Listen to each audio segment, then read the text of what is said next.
பொதுமக்களை படுகொலை செய்தவர்கள். இன்றைக்கு இதுல போலீசார் மறைச்சு கொண்டு நிக்கிறோம். இந்த படங்களை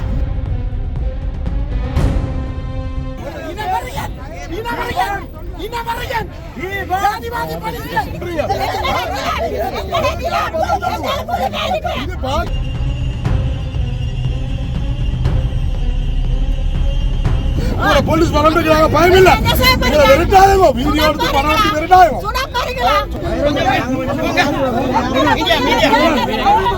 நீங்க உள்ள வளர்ந்தீங்க இல்ல விரட்டுறீங்க வீடியோ எடுத்து காட்டாத.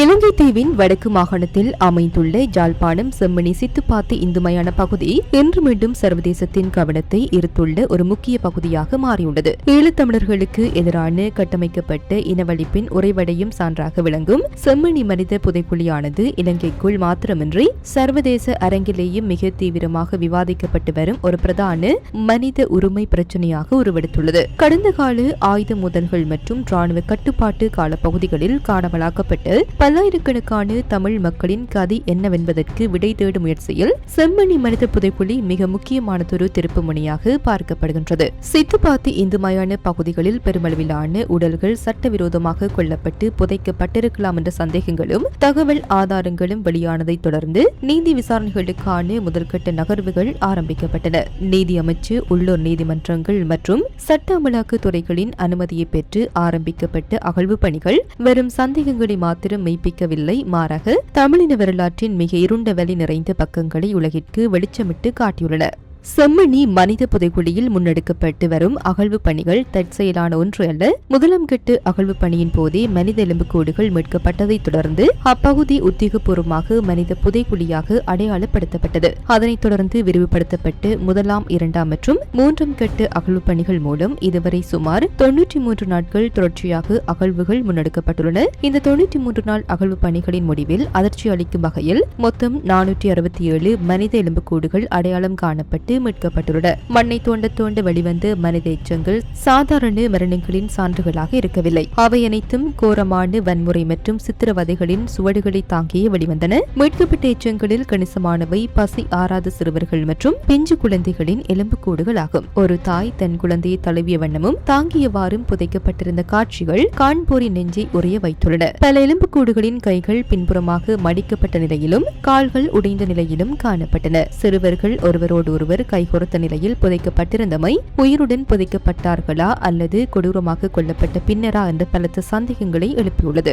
ஆரம்பத்தில் 10-20 என எதிர்பார்க்கப்பட்ட எண்ணிக்கை 300 கடந்து தற்போது 467 உயர்ந்துள்ளமை இலங்கை தமிழர்கள் மத்தியிலும் உலகெங்கிலும் புலம்பெயர்ந்து வாழும் தமிழ் மக்கள் மத்தியிலும் ஆழமான அதிர்ச்சியையும் ஆறாத வடுவையும் ஏற்படுத்தியுள்ளது. யுத்த காலத்தில் காணாமல் போன தங்கள் உறவுகள், பாடசாலைக்கு சென்று திரும்பும் வழியில் கைது செய்யப்பட்ட பிள்ளைகள் மற்றும் ராணுவத்தினரிடம் ஒப்படைக்கப்பட்டு தகவலின்றி போன உறவுகள் இந்த செம்மணி மண்ணுக்குள்ளேயே புதைக்கப்பட்டிருக்கலாம் என்று வலுவான சந்தேகம் ஒவ்வொரு தமிழரின் மனதிலும் வேரூன்றியுள்ளது.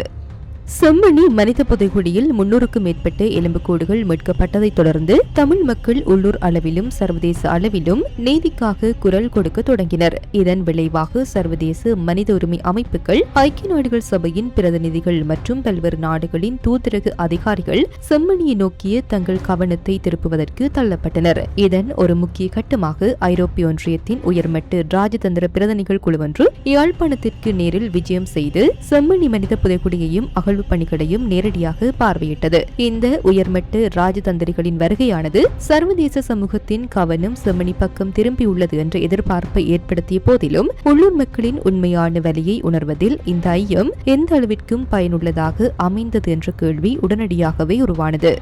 ஐரோப்பிய ஒன்றியத்தின் உயர்மட்ட பிரதிநிதிகள் குழு செம்மணிக்கு விஜயம் செய்வதை முன்னிட்டு வடகிழக்கில் வலிந்து காணாமல் ஆக்கப்பட்டவர்களின் உறவினர்கள் அமைப்பினால் அவசர கவனீர்ப்பு போராட்டம் ஒன்று ஏற்பாடு செய்யப்பட்டது. புதன்கிழமை காலை 8 மணியளவில் செம்மணி வளைவு பகுதியில் ஆரம்பமான இப்போராட்டத்தில் ஆயிரக்கணக்கான மக்கள் ஒன்று கூடினர். போராட்டத்தில் ஈடுபட்ட தாய்மார்களும் உறவினர்களும் காணாமல் ஆக்கப்பட்ட தங்கள் பிள்ளைகள் மற்றும் உறவினர்களின் புகைப்படங்களை தாங்கியவாறும் சர்வதேச விசாரணையை வலியுறுத்தும் பதாதைகளை ஏந்தியவாறும் கண்ணீர் மல்க கோஷங்களை எழுப்பினர். செம்மணி புதைக்குழிக்கு சர்வதேச விசாரணை வேண்டும், எங்கள் பிள்ளைகளுக்கு பதில் சொல் போன்ற கோரிக்கைகள் அப்பகுதியில் எதிரொலித்தன. ஐரோப்பிய ஒன்றிய பிரதிநிதிகளின் வருகையின் போது போராட்டக்காரர்களின் நியாயமான கோரிக்கைகளும் அவர்களின் வழியும் சர்வதேச ஊடகங்களின் வழியே உலகிற்கு சென்றுவிடக் கூடாது என்பதில் உள்ளூர் காவல்துறையினர் தீவிரம் காட்டியதாக குற்றம் சாட்டப்படுகின்றது. காணாமலாக்கப்பட்டவர்களின் படங்களையும் பதாதைகளையும் ஊடகவியலாளர்கள் புகைப்பட கருவிகள் மற்றும் காணொலிகள் மூலம் பதிவு செய்ய முயன்ற போது காவல்துறையினர் ஊடகவியலாளர்களின் கேமராக்களுக்கு குறுக்கே நின்று மறைத்தனர்.